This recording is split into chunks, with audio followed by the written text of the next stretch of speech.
So, welcome to the inaugural edition of This Academic Life. And true to my academic fashion, it is 12:15 in the morning, and I am in the middle of a research project, so I thought what better thing to do than to start a new project, which is talking about academia on the internet.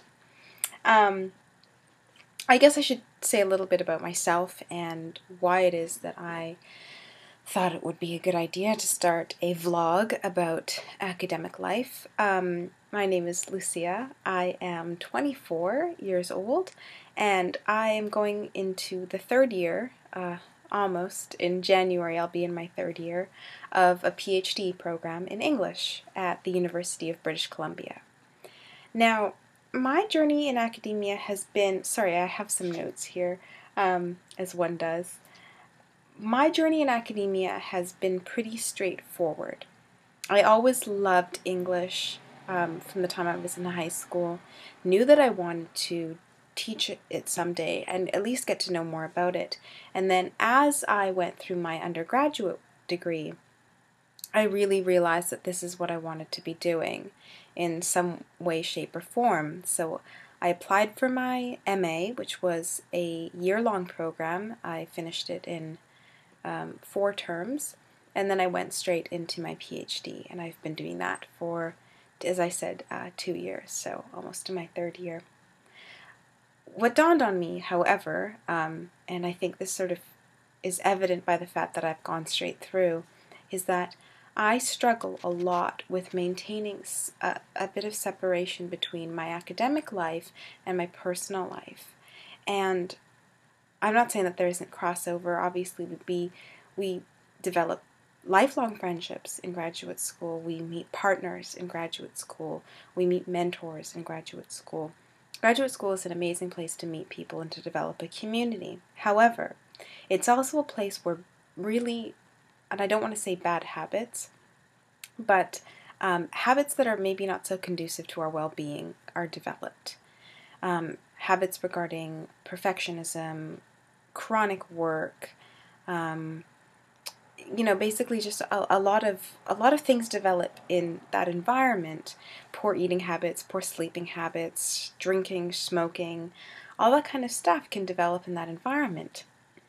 And it's dawned on me as I sort of try to work through some things in my personal life that what I really want to have in my academic life is a sense of mindfulness. Now, mindfulness is a practice that comes, or is very highly linked to, I should say, the Buddhist tradition, and I myself am sort of someone who has a lot of experience with mindfulness, but tends to fall off the bandwagon and not practice it. But mindfulness is really about experiencing something in the present moment and noticing it and observing it and being fully present. And academic life, more often than not, is not conducive to this kind of presence because we're researchers. And so what we're doing is we're always looking towards an end. It's a very teleological kind of existence to always be constantly thinking of the next step or the next task to get us to the end, which is could be a presentation, it could be your essay at the end of term, a lab that you have to complete, all the way to your dissertation, which is a process that takes years to complete. And yet, I find that a lot of my work, especially as I did my master's degree, really found me not enjoying myself, feeling miserable, experiencing extreme depression and anxiety, low self-esteem like you wouldn't believe. I couldn't concentrate on my work. I couldn't concentrate on doing anything other than studying and devoting my entire life to it.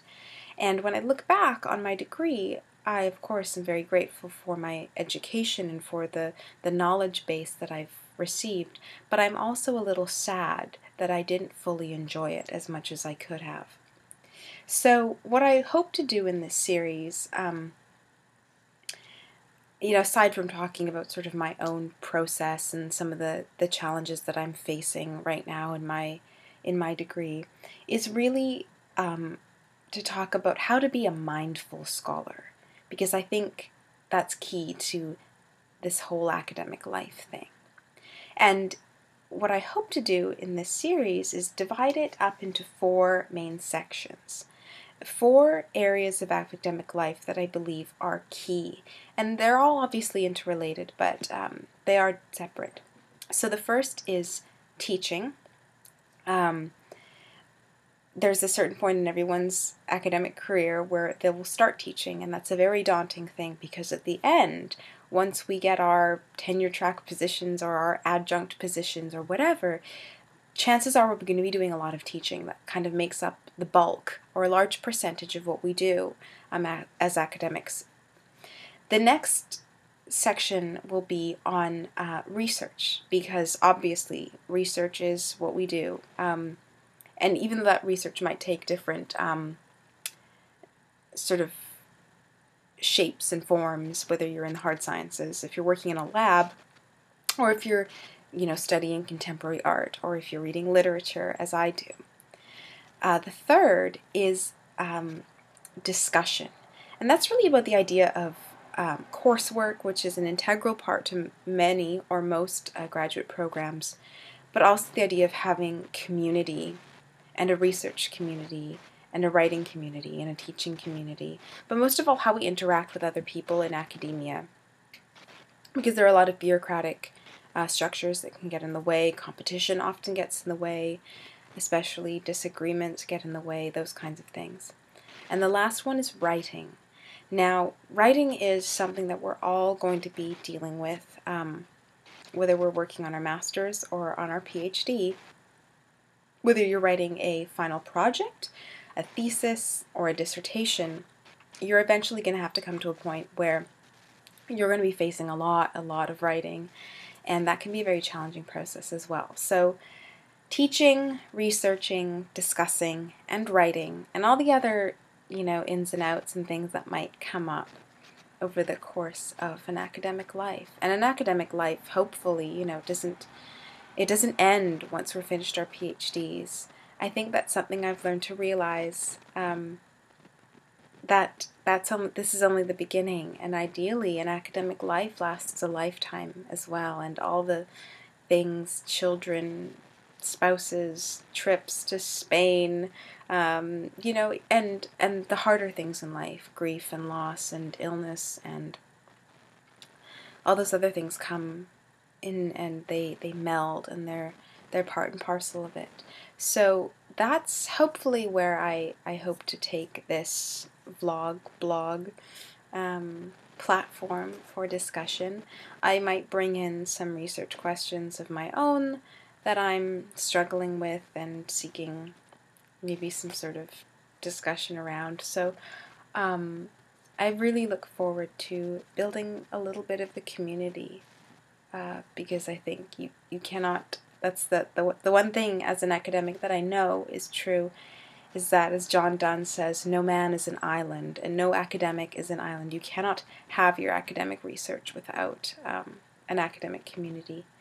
So, true to my academic form, I am going to make some caffeinated tea and go back to work, because it's 12:30 and I should get some work done before I sleep. But I hope to be back soon with some more videos. Alright, thanks guys. Bye.